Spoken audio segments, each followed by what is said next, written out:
Sahabat Shalom, Bapak Yahweh memberkati saudara sekalian. Pada pagi hari ini, saya akan menyampaikan satu materi yang sangat ringan sekali, saudara. Tetapi tidak seringan yang bisa dilakukan, yaitu judulnya disiplin. Disiplin itu sangat banyak sekali manfaatnya, saudara. Saya ambil contoh, misalnya kita bisa ibadah, tapi disiplin. Artinya ibadah paling tidak itu tepat waktu, saudara.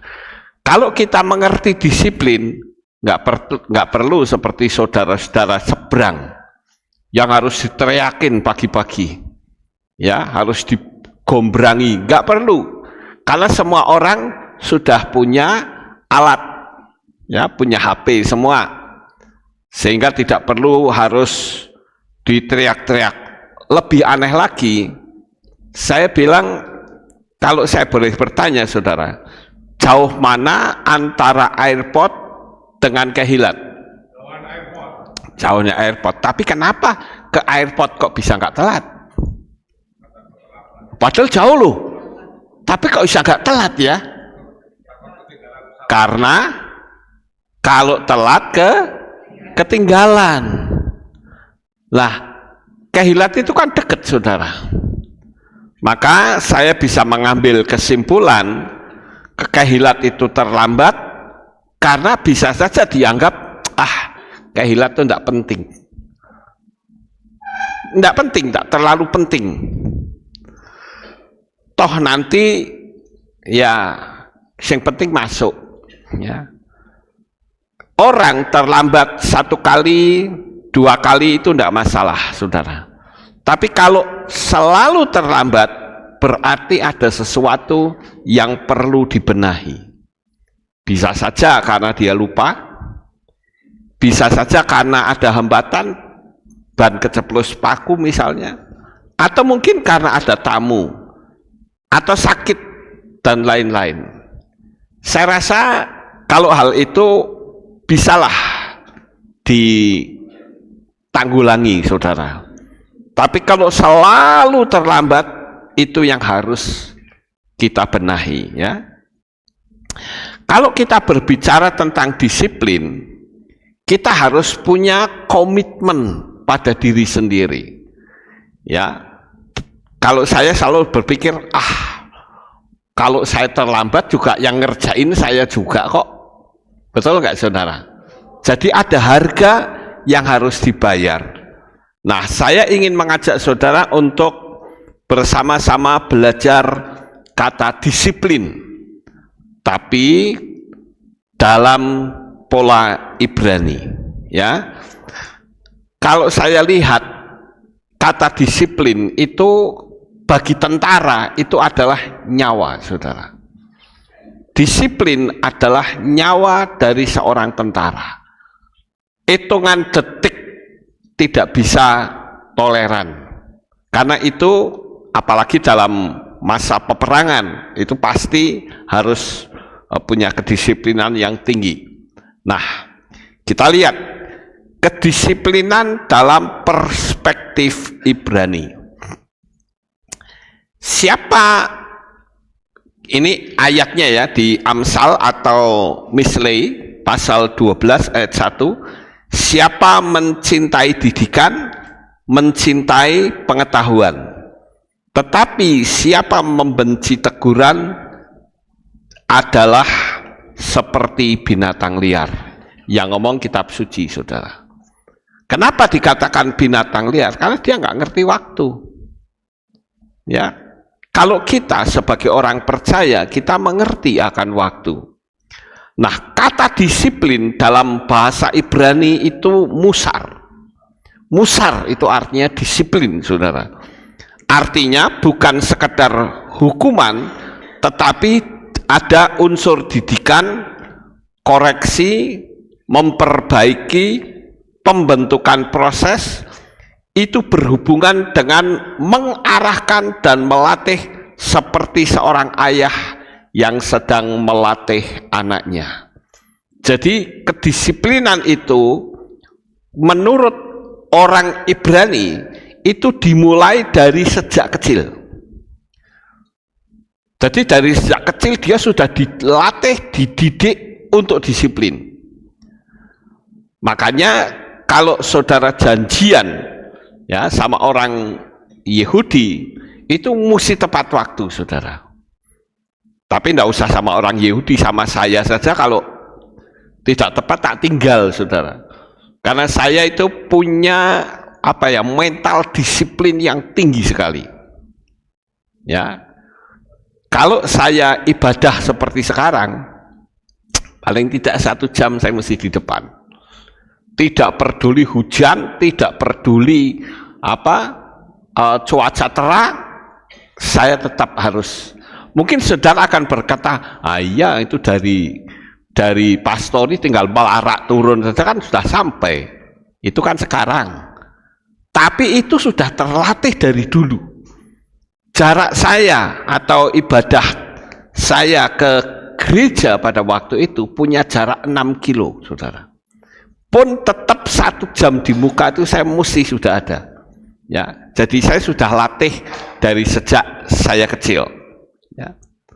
Dalam pola Ibrani, disiplin selalu berhubungan dengan relasi perjanjian, bukan kemarahan. Artinya punya kesadaran sendiri bahwa kedisiplinan itu penting. Saya berharap setelah kita belajar tentang disiplin, kita akan memiliki prinsip bahwa ibadah itu sebelum dimulai sudah penuh, saudara. Ya katakanlah orang terlambat 1 kali maklumlah, mungkin ada gangguan, saudara. Tapi asal jangan selalu terlambat. Ya, kita belajar disiplin. Karena untuk Tuhan kok, saudara. Masa untuk Tuhan kok asal-asalan? Bahkan dulu masih kita panggil nama yang lama, ada orang kalau ibadah waktu mau khotbah dia baru datang pun asal-asalan, jalannya juga santai, baru duduk. Lah pulangnya pinginnya cepet-cepet, saudara. Begitu ibadah hampir selesai dia sudah di depan. Ya. Itu tidak disiplin, ya. Nah, disiplin adalah tanda kasih kepada Elohim. Sekali lagi, disiplin adalah tanda kasih kepada Elohim. Di dalam kitab Devarim 8 ayat 5 dikatakan, dan engkau telah mengenal dengan hatimu bahwa sebagaimana seorang pria mendidik anak-anaknya, demikian Yahweh Elohim mendidik engkau.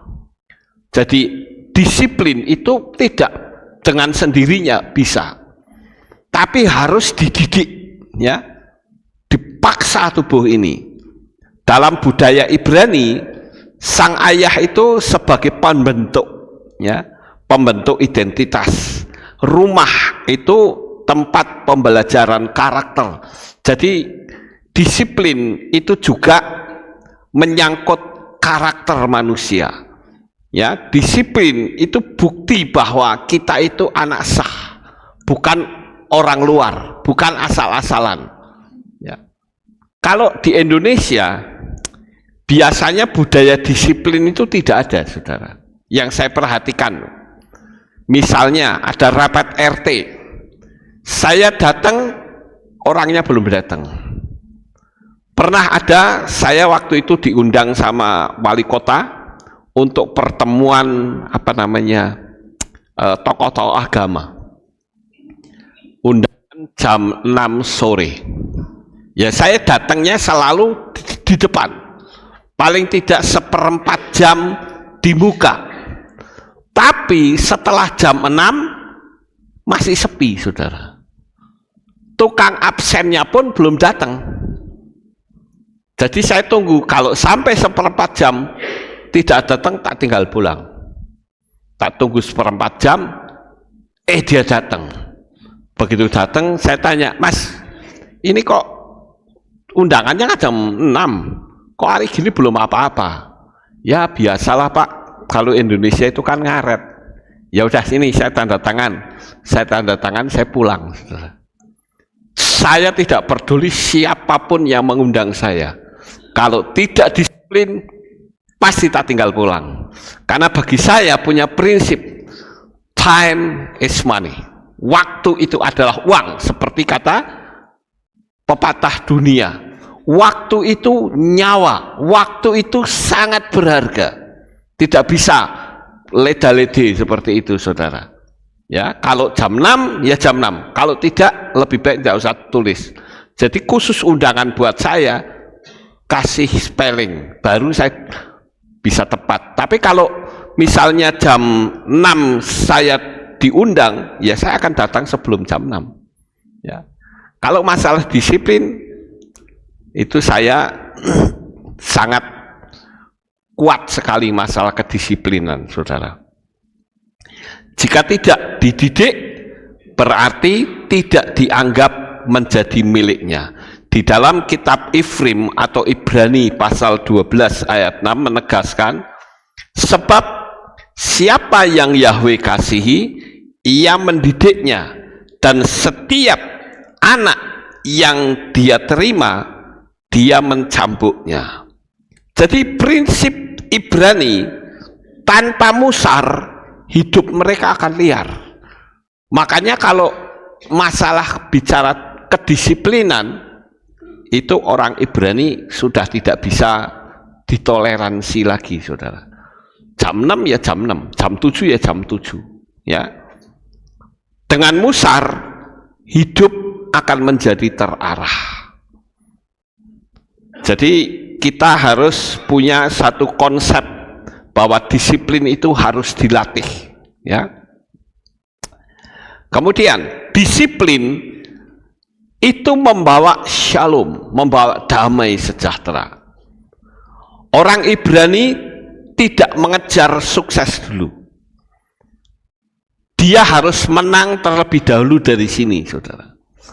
Kalau kata disiplin saja tidak menang, nggak usah bicara kesuksesan, ya. Tetapi mengejar shalom itu utuh, selaras, tidak retak. Disiplin menghasilkan, kalau disiplin waktu, hidup tertata.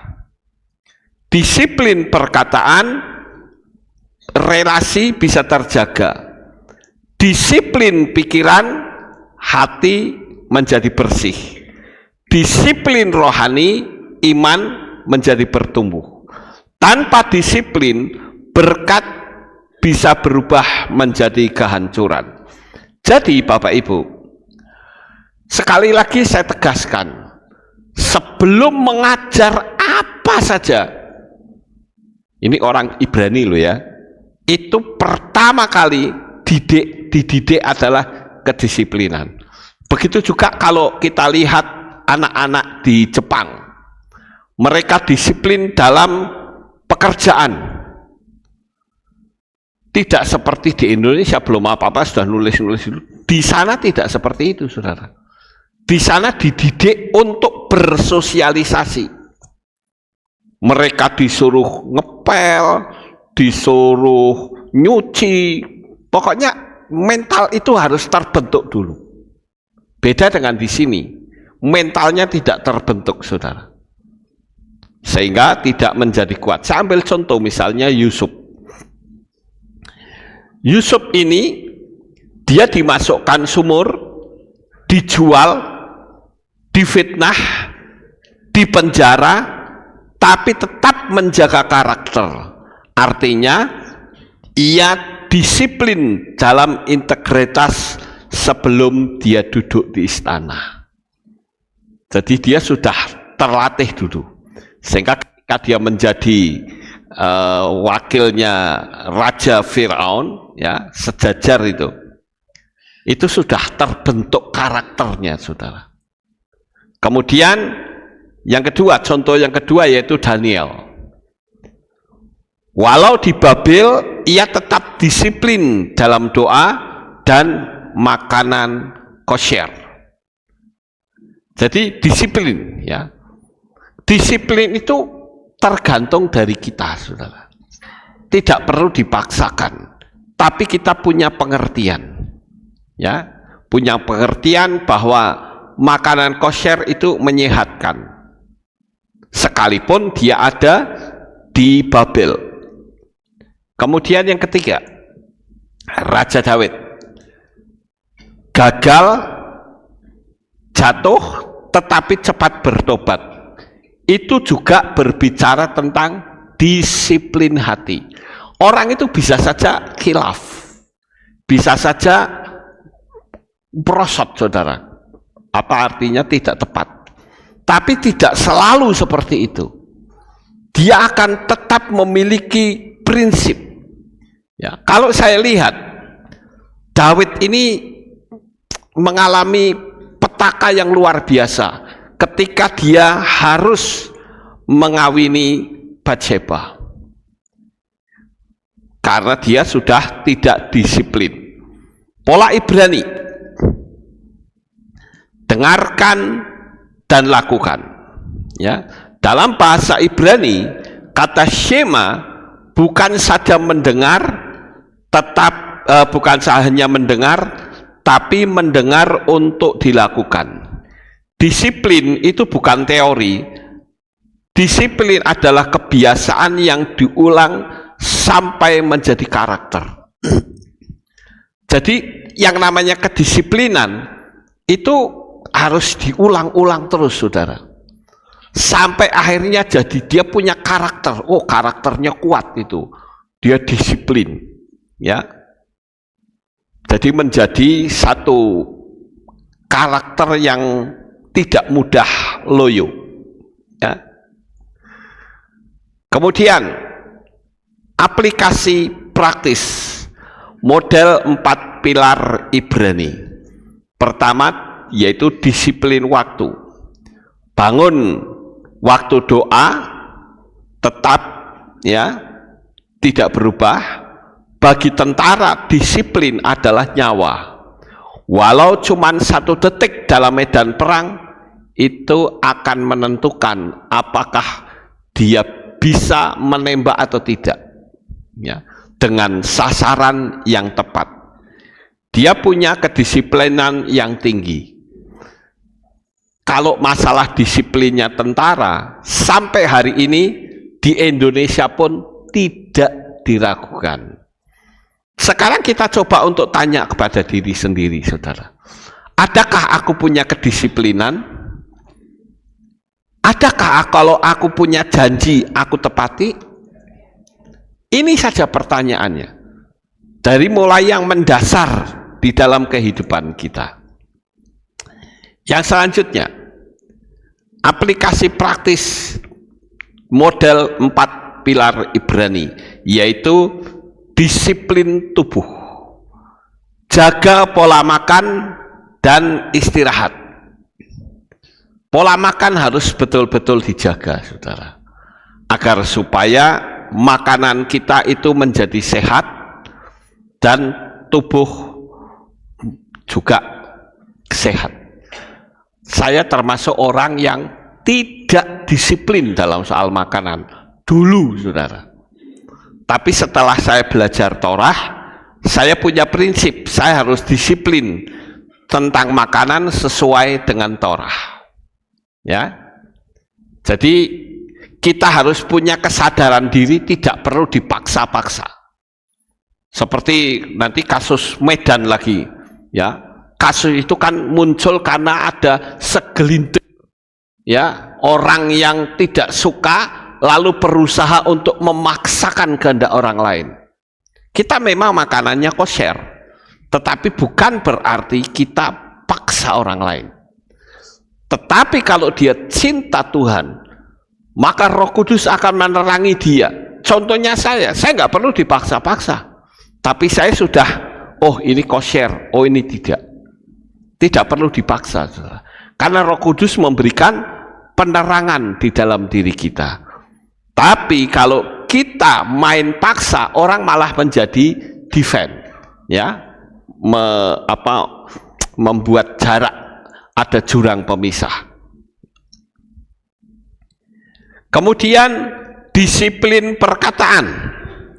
Jangan kita sembarang berbicara. Kalau saya katakan bukan cuma berbicara, tetapi juga ngetik. Kita belajar, ya, agar supaya setiap kali mau ngomong, buat pertanyaan. Ini manfaat nggak untuk saya? Ini betul atau tidak? Ini sudah tepat waktu atau belum? Begitu seterusnya, saudara. Harus ada saringan. Kemudian disiplin perjanjian. Disiplin perjanjian yaitu setia pada komitmen yang sudah dikatakan. Itu disiplin perjanjian. Sama seperti Bapak Ibu bersama dengan Bapak Yahweh. Berapa banyak orang-orang percaya yang tadinya begitu dekat dengan Bapak Yahweh, tahu-tahu saya mendengar kabar, oh si A sudah meninggalkan, si B sudah meninggalkan, macam-macam, saudara. Dia bisa diiming-imingi karena uang juga bisa, diiming-imingi perkawinan juga bisa, diiming-imingi jabatan juga bisa, pokoknya banyak sekali hambatannya. Jadi yang penting kita mengerti betul siapa Tuhan kita itu. Kemudian di dalam pola Yunani orang akan bertanya, apa manfaatnya? Tapi beda dengan pola Ibrani. Orang akan bertanya, apakah ini sesuai dengan jalan Yahweh? Disiplin bukan beban. Disiplin adalah pagar yang menjaga berkat.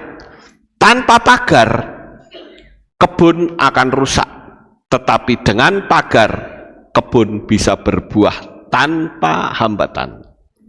Saudara yang terkasih, kita akan memulai dengan komitmen diri sendiri. Dimulai kapan? Sekarang. Mulai katakanlah, oh saya akan belajar disiplin. Kalau ada hambatan, ya 1 kali, 2 kali, it's okay lah, nggak apa-apa. Namanya juga masih belajar, saudara.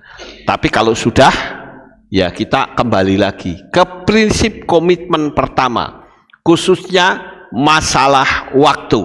Ya, kita belajar untuk menghargai waktu, karena waktu yang Tuhan berikan tidak mungkin bisa kembali. Walaupun hanya 1 detik, tidak bisa kembali. Jadi pergunakan waktu yang ada, karena hari-hari ini adalah jahat. Di dalam teks ILT, bukan pergunakanlah waktu, tetapi tebuslah waktu. Saya dulu kalau sekolah nggak mau disiplin, saudara. Sak penak-penake.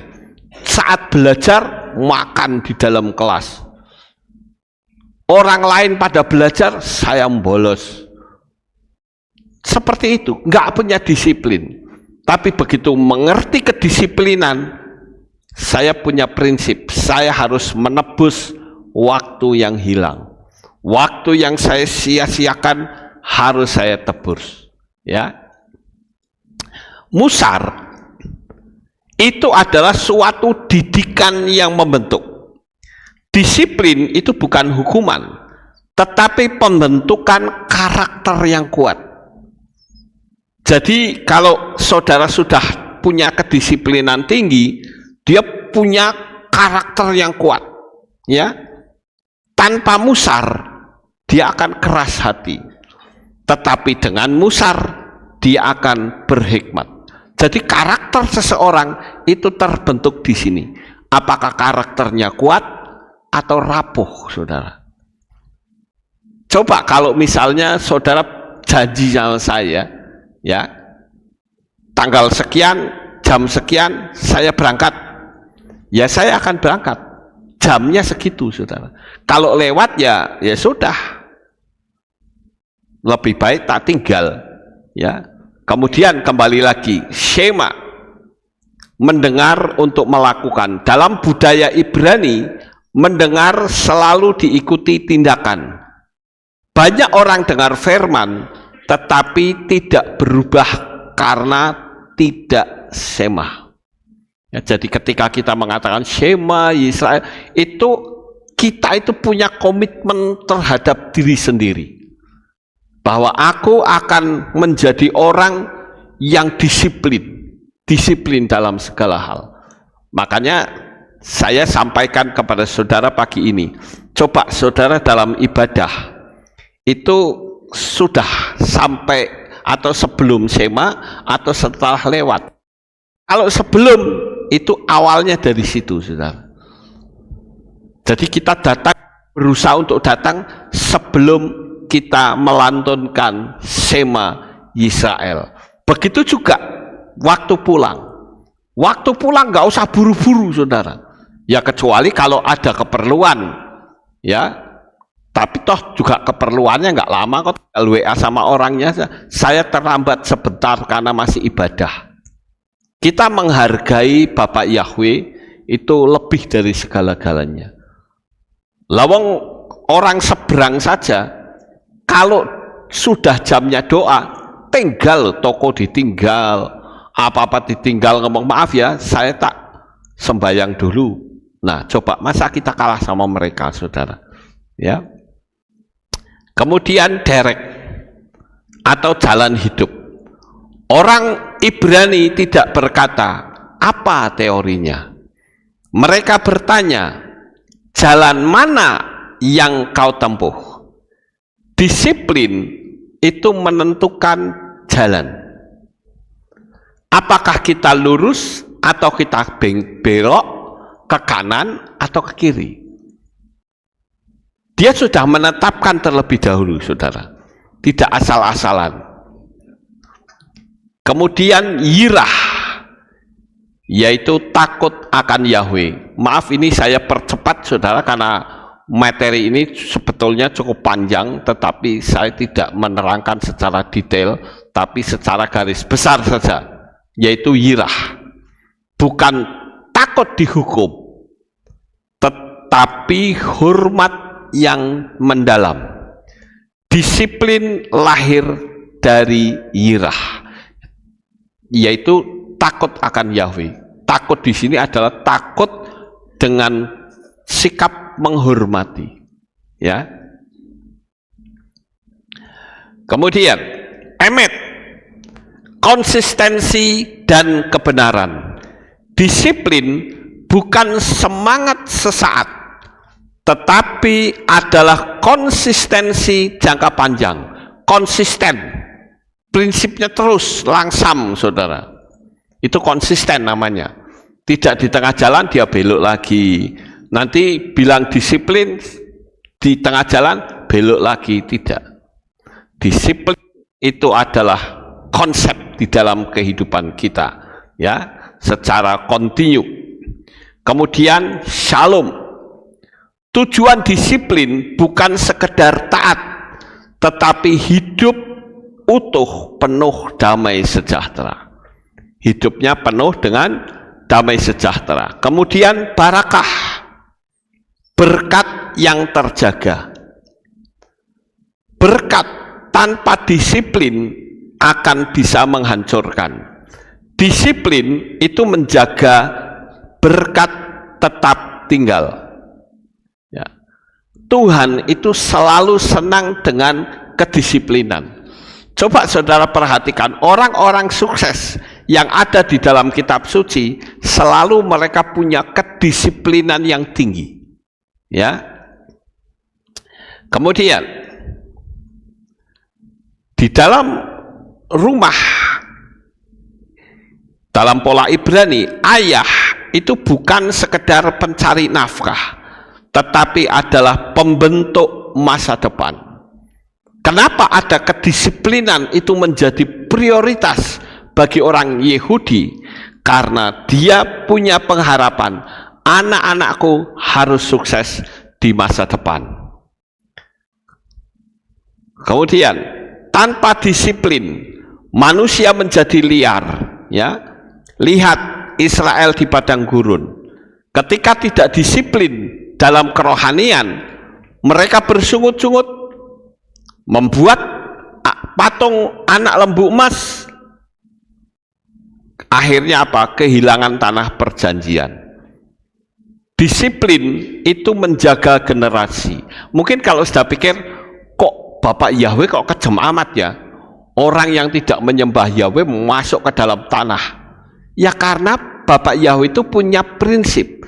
Kedisiplinan itu paling dijunjung tinggi, saudara. Coba bayangkan kalau generasinya orang Yahudi itu modelnya kayak gambar ini, saudara. Kacau semua. Jadi yang leda-lede minggir, ya. Juga dalam peperangan Gideon melawan orang Midian juga begitu, saudara. Cuman saya tidak bisa cerita mengingat waktu terus berjalan, ya. Jika kita mau hidup dalam pola Ibrani, bangun waktu doa tetap, kemudian baca firman atau Taurat dengan konsisten, menjaga perkataan, tepati janji, disiplin kecil setiap hari lebih besar daripada semangat besar sesekali, ya. Kemudian musar itu akar katanya yasar, artinya mengikat agar terarah. Ini digambarkan sebagai seorang pelatih, ya, atlet yang mengoreksi anak didiknya, saudara. Oh, kalau mengangkat beban itu harus begini. Oh, kalau mau lari itu dimulai harus begini. Oh, kalau memulai olahraga badminton itu harus seperti seorang pelatih yang melatih diri. Kemudian kesimpulan, disiplin itu bukan budaya barat. Sekali lagi, yang memulai prinsip disiplin adalah firman Tuhan. Disiplin bukan budaya barat. Secara psikologi, tidak disiplin adalah cerminan mental yang rapuh dan mudah bergeser. Oleh karena itu, pada pagi ini saya mengajak saudara untuk menjadi kuat dalam soal disiplin sehingga kita sampai sukses bersama dengan Bapak Yahweh. Amin buat firman Tuhan. Sukses besar untuk saudara sekalian. Haleluya. Mari kita tunduk kepala, kita akan berdoa. Kami mengucapkan syukur dan terima kasih kepadamu ya Bapa. Oleh kemurahan dan kasih-Mu, kami bersama-sama dapat belajar untuk memulai disiplin. Kami belajar agar supaya kami punya integritas yang kuat, punya karakter yang kuat, dan jikalau kami sudah berada di atas, maka kami akan punya karakter yang tidak bisa digoyahkan. Ada banyak sekali kedisiplinan yang dilanggar, sehingga banyak orang-orang yang melakukan pelanggaran korupsi dan sebagainya. Tetapi kami punya prinsip, Tuhan berikan kami kekuatan untuk kami mengikut sesuai dengan firman-Mu. Terima kasih Bapak Yahweh, di dalam nama Adonai Yeshua HaMashiach kami berdoa. Amin. Ada pengumuman? Ya. Shalom. Berjumpa kembali dalam Aleph Talk Update News. Berikut pengumuman minggu ini. Hadirilah perayaan Purim yang akan dilaksanakan pada hari Selasa 3 Maret 2026 pukul 6 sore dengan tema Yahweh Sang Pembebas. Ibadah Rabu digabung Selasa. Aleph Talk Peduli Bencana mengucapkan banyak terima kasih kepada Bapak, Ibu, Saudara yang telah memberikan donasi dan kerjasamanya bagi saudara-saudara kita di Sibolga, Sumatera Utara. Bantuan periode kedua sudah kami kirimkan dan kami percaya setiap dukungan yang diberikan dapat menjadi berkat bagi saudara kita yang terdampak. Biarlah Bapak Yahweh sendiri yang akan membalas setiap kebaikan saudara. Demikian pengumuman minggu ini. Sampai jumpa di Aleph Talk Update News selanjutnya. Bapak Yahweh memberkati. Ya, itulah pengumumannya saudara. Kita akan akhiri ibadah kita pada pagi ini. Mari kita bangkit berdiri, kita tutup di dalam doa.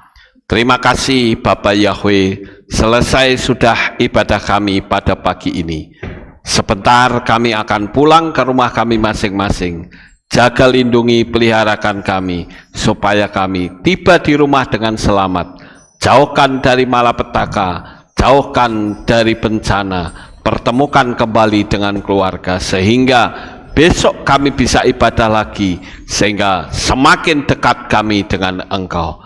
Terima kasih Bapak Yahweh, di dalam nama Adonai Yesus HaMashiach kami berdoa. Mari kita angkat tangan kita dan kita akan terima birkat Kohanim. Haleluya. Yefare keka Yahweh wa yismereka. Amin. Ken yehi rotso. Yair Yahweh panau eleka wikuneka. Amin. Ken yehi rotso. Yesa Yahweh panau eleka we Hashem leka shalom. Amin. Ken yehi rotso. Baruk ata Pak RU Faruk ata Besadeh, diberkatilah engkau di kota dan diberkatilah engkau di ladang. Amin. Baruk peripitneka ufri atmatka ufri fahemteka syikar ala peka wa esteroconeka, diberkatilah buah kandunganmu, diberkati hasil bumimu, hasil ternakmu, anak-anak lembumu dan anak-anak dombamu. Amin. Baruk tan aka umis syartika, diberkatilah bakulmu dan tempat adonanmu. Amin. Baruk ata boboika ufaruk ata beseteka, diberkatilah engkau pada waktu masuk dan diberkatilah engkau pada waktu keluar. Amin. Baruk ata Yahweh Eloheinu meleka olam, besem Yeshua HaMashiach wa Ruach HaKodes kile olam faed. Kami sudah berdoa dan mengucap syukur. Amin. Amin.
Haleluya, selamat pulang, selamat beraktivitas. Bapak Yahweh memberkati selalu. Sahabat Shalom. Haleluya, terpujilah Bapa Yahweh yang Maha Kuasa.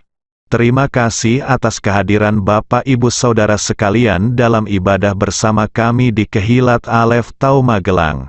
Doa saya Bapak Yahweh memberkati dengan kesehatan yang sempurna, damai sejahtera dan berkat materi yang semakin melimpah.